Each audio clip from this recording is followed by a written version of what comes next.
साहब अमर रहे। मैं चंद्रशेखर जी का कार्यक्रम है, चंद्रशेखर जी का कार्यक्रम है वाराणसी से दूर बड़ी रैली पहले रखी है, वहां भी हजारों लाखों लोग इंतजार कर रहे हैं। और मैंने इनको कमिटमेंट किया था कि आपको हम जल्दी फ्री कर देंगे, लेकिन आपका जोश और उत्साह देख ये लगातार आए भोपाल से चल के, क्योंकि इनका भाषण में पहले करा रहा हूं, लेकिन आप मुझे कमिटमेंट करें सारे लोग, जो ये झंडा है ना अपने दोनों, ये अब आगामी 25 तारीख तक हम एक ही हैं, दोनों एक होकर लड़ाई लड़ रहे राजस्थान के अंदर। पहले मैं इनका भाषण इस शर्त पे करा रहा हूं कि इनका भाषण होते ही कोई आधे उधर खिसक को जाना नहीं, खिसकोगे ना। जैसे ही इनका भाषण हो जाए फिर ये एयरपोर्ट जाएंगे और इनके बाद कुछ वक्ता बोलेंगे, फिर मैं भाषण करूंगा। कोई भी हिलना मत, 2 घंटे तक यहाँ से बैठे रहोगे। अरे हिम्मत है नहीं, यहाँ से बोलो तो सही कुछ। तो पहले मैं चंद्रशेखर जी को आमंत्रित करूं, मेरे भाई को, कि आपको संबोधित करें, नई दिशा राजस्थान को कैसे दे, देश को नई दिशा कैसे दे। इस मामले में आप इन नौजवानों को, किसानों को संबोधित करके इनमें नई ऊर्जा का संचार करें। चंद्रशेखर जी को आमंत्रित कर रहा हूं और मेरा इसी बात से करना, आपका हिलना नहीं है।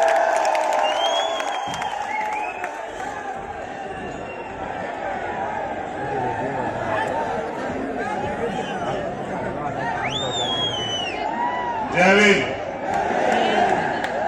और राजस्थान की महान जनता को मेरा दोनों हाथ जोड़ के नमस्कार, सत श्री अकाल, सलाम। मेरे प्यारे साथियों, सबसे पहले तो राष्ट्रीय लोकतांत्रिक पार्टी के 5वें स्थापना दिवस की आपको बहुत बहुत बधाई और मंगल कामनाएं। मैं इसलिए आपसे पहले ही माफी मांग रहा हूं क्योंकि मुझे जाना है। आप जानते हैं मैंने कभी मुसीबत में आपका साथ नहीं छोड़ा, लेकिन आज एक समस्या ये है कि जैसे आप प्यार करने वाले लोग यहाँ हो, ऐसे ही उत्तर प्रदेश में जो प्यार करने वाले लोग हैं उन्होंने भी सभा बुला रखी है। उनकी सभा 11 बजे की थी। मैंने बड़ी मुश्किल से उनसे निवेदन करके कहा कि मैं थोड़ा देर से आऊंगा, आ जाऊंगा। तो मैं जो चंद बातें आपसे कहूंगा आप उनको सुन लेना, लेकिन मैं आपसे एक वादा कर रहा हूं कि जब तक मैं इस किसान कमेरी कौम को कुर्सी पे बैठने की ताकत यहां राजस्थान में हम लोग मिलकर दोनों भाई नहीं देते, तब तक मैं आपको छोड़ के जाने वाला नहीं। ये बात याद।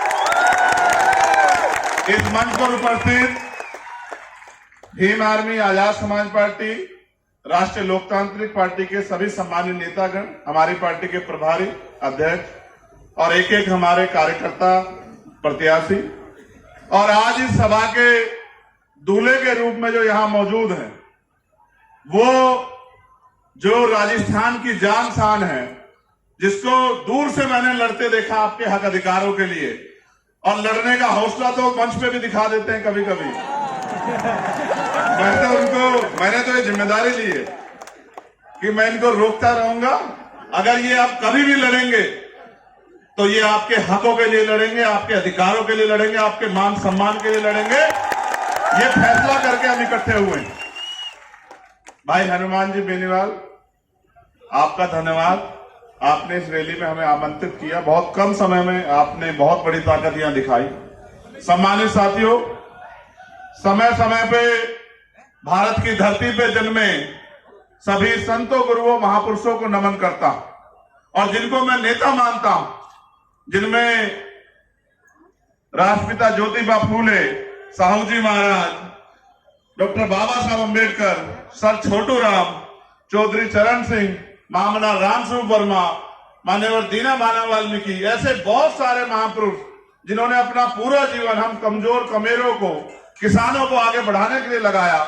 उनके उस रास्ते को आगे बढ़ाते हुए मैं और ये जब बैठे, चर्चा तो बहुत दिन से चल रही थी। 2 घंटे में हमने अगर कोई बात की थी तो वो राजनीतिक नहीं। पूरे 2 घंटे में एक ही बात हुई कि राजस्थान के युवा, राजस्थान के किसान, यहाँ की बहनें, माएं, बच्चियां, यहाँ के बच्चे, यहाँ के बुजुर्ग, इनका भविष्य राजस्थान में कैसे संवरे, इनके भविष्य में 4 चांद कैसे लगे। जो उम्मीदें लोकतंत्र में बनाई गई थी वो राजनीतिक लोकतंत्र, सामाजिक लोकतंत्र में कैसे स्थापित हो। मेरे आज भी याद है, देश गुलाम था और डॉक्टर बाबा साहब अम्बेडकर और सर छोटू राम इस बात के लिए लड़ रहे थे कि जिनको हाशिए पर रखा गया व्यवस्था में, उनको कैसे तरक्की दी जाए।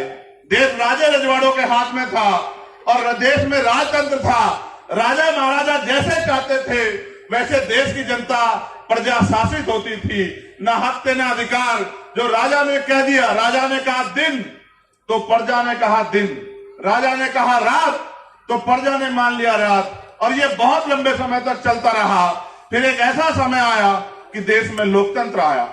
देश में जब लोकतंत्र आया तो समस्या ये थी कि एक तरफ आर्थिक रूप से गैर बराबरी थी, एक तरफ बड़े बड़े महल और एक तरफ गरीबों की झोपड़ियां, दूसरी तरफ सामाजिक आधार पर गैर बराबरी थी, छुआछूत थी, ऊंच नीच थी। मैंने चौधरी कुंभाराम आर्य के आंदोलन को पढ़ा कि किस तरह से उन्होंने लोगों को जगाने के लिए कितना काम किया और किस तरह से आपका नेतृत्व किया समाज को अपने पैरों पर खड़ा करने के लिए। असल लड़ाई ये थी कि लोकतंत्र तो आया था, लेकिन पैसे वाले लोगों ने तय किया कि वोट इनके पास चला गया है। वोट को रोकने के लिए भी षड्यंत्र हुए। कोई कहता वोट उसको मिलेगा जो पैसा वाला है, कोई कहता उसको वोट का अधिकार मिले जिसके पास जमीन जायदाद है, कोई कहता उसको मिले जिसके पास व्यापार है। हमारे नेता लड़ रहे थे कि लोकतंत्र लोकतंत्र तब होगा जब अंतिम व्यक्ति को भी सरकार चुनने का अधिकार मिलेगा। ये राजतंत्र नहीं है कि राजा चंद लोग चुन के तय कर दें। ये लोकतंत्र है, जनता जिसे चाहेगी, चाहे वो किसान का बेटा हो, चाहे वो मेहनत कौम का बेटा हो, चाहे वो गरीब का बेटा हो, उसको आगे बढ़ाना चाहे तो बढ़ा सकती है।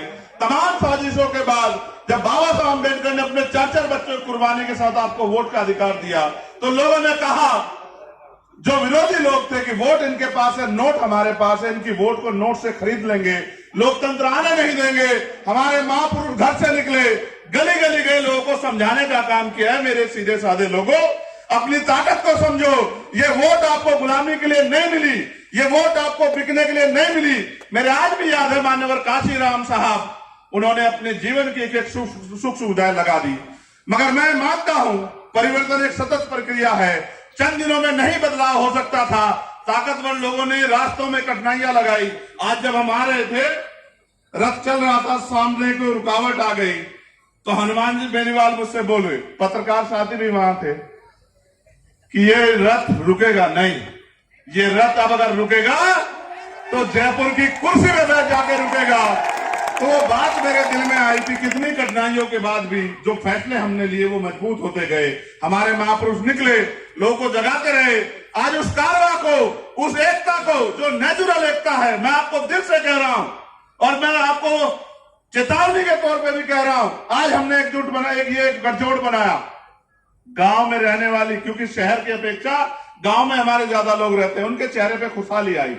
मुझे मेरे साथियों ने बताया कि जो कल तक डर रहे थे गांव में, उनको ये पता लगा कि मजबूत पहरेदार खड़े हो गए, एकता बन गई है और परिवर्तन हो गया। ऐसी लहर जो जब छाई तो इसके विरोध में मैं चेतावनी के तौर पर कह रहा हूं, हो सकता है जातिगत झगड़े करा दिए जाएं, हो सकता है कि लोगों को गुमराह किया जाए। यह हमारी मातृशक्ति बैठी है, आपके भविष्य का फैसला है। अन्याय अत्याचार उस कौम पे होंगे जिनके पास राजनीतिक शक्ति नहीं होगी।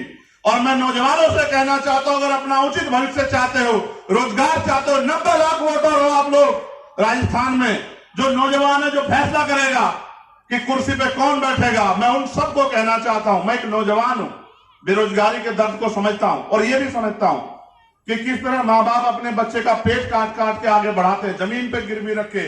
और किसान का मेरी कौम से आता तो जानता हूं, हमारे तो सारे रास्ते बंद कर दिए। हमारे लोग आर्मी में चले जाते थे तो अग्निवीर बना के हमारा फ्यूचर खत्म कर दिया। पुलिस में और फोर्स में जाते थे, भर्तियां बंद है। और जो भर्तियां होती है, पेपर लीक होता है, सामूहिक बस में बैठ के बिना सत्ता के संरक्षण में नहीं हो सकता। महंगाई बेरोजगारी ने कमर तोड़ दी है। और आपको जान के आश्चर्य होगा मेरे लोगों, एनसीआरबी का डाटा कहता है कि महिलाएं यहां सुरक्षित नहीं है। इस प्रदेश को मजबूत और सुरक्षित हाथों की जरूरत है। और जब मैं देखता हूं तो कोई नजर नहीं आता। अगर कोई नजर आता है आपके रक्षक के रूप में, आपके सुरक्षा कवच के रूप में, तो वो मेरा भाई है हनुमान जी बेनीवाल, जिसने मुझे भरोसा है कि मुसीबत को अपने सीने पे लेके आपकी रक्षा सुरक्षा करेगा। और इसी बात के साथ हम इकट्ठा हुए। कि 80 लाख लोग वो जिन्होंने भारतीय जनता पार्टी कांग्रेस के खिलाफ वोट किया और 90 लाख नया वोटर। और हम गली गली जाएंगे। आज भले मेरे पास समय कम हो, लेकिन रोज समय कम नहीं रहेगा। मैं आपकी गली गली ढाणी ढाणी आऊंगा आपको जगाने के लिए और आपसे निवेदन करूंगा मेरे लोगों, अगर चाहते हो कि नासिर जुनैद के साथ जो हुआ, असगर के साथ जो हुआ, एसआई मीणा जी के साथ जो हुआ, अगर चाहते हो इस सरकार को, पीसी सरकार को देखो जो आपसे कहेंगे कि बीजेपी के नाम पे हमें वोट दो, बीजेपी आ जाएगी। आप याद करो, इंद्र मेघवाल, जितेंद्र मेघवाल, ओम प्रकाश रायगर, तुलाराम गुजर, बहन तोलाराम गुजर, आप याद करो कितने जुल्म हुए। और अगर कोई लड़ रहा था, लड़ना चाहिए था विपक्ष को, जो मुख्य विपक्ष है। आप बताओ और अपने मन से बताना, क्या भीम आर्मी या हनुमान जी बेनीवाल की टीम के अलावा कोई लड़ रहा था? क्या आप बताओ, क्यों नहीं लड़ रहा था? क्या हमारी वोट की कोई वैल्यू नहीं है? मैं आपसे कहना चाहता हूं, आपने लोकतंत्र आने के बाद अपनी शक्ति को नहीं समझा। आपने लोकतंत्र आने के बाद इन लोगों पे भरोसा किया। हर 5 साल बाद आप वोट देते हो, कभी इनसे पिट के इनको वोट देते हो, कभी इनसे पिट के इनको वोट देते हो। ए मेरे लोगों, वोट का अधिकार शक्ति का अधिकार है, शक्ति का सूत्र है। आपकी जो समस्याएं हैं, मैं ऐलान करके कह रहा हूं बिना अपने भाई से पूछे, आपकी जो समस्या आज आप लिख के दे जाओ।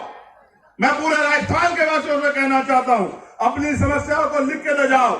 ये तुमसे झूठे मैनिफेस्टो लेके आते हैं। रोजी रोटी के लिए वोट नहीं है, रोजी रोटी तो मेहनत कष्टों में कमा के खा ही लेते हैं। हमने तो वो भी दिन देखे कि बहुत सारे लोग, मैं राजस्थान की बात करूं तो ये मेरी बात जान लो,